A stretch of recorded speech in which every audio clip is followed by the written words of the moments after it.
ఎప్పుడో వేల సంవత్సరాల క్రితం ప్రజలు రక్షకుని కోసం ఎదురుచూస్తున్నారు.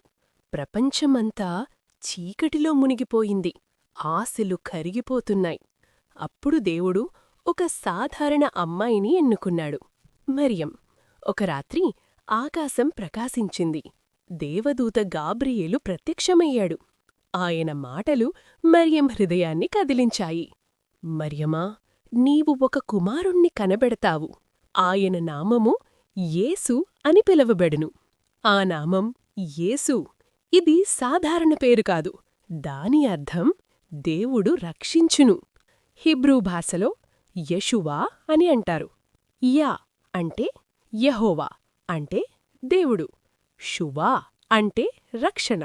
అంటే ప్రతిసారి ఎవరో యేసు అని పలికితే అది నిజానికి దేవుడు రక్షించును అని ప్రకటించినట్టే. ఈ పేరు ఆయన మిషన్ను తెలుపుతుంది. పాపుల్ని క్షమించటానికి, బాధపడ్డ హృదయాలను నయం చేయటానికి, దూరమైన మనుషులను దేవునికి చేలవేయటానికి.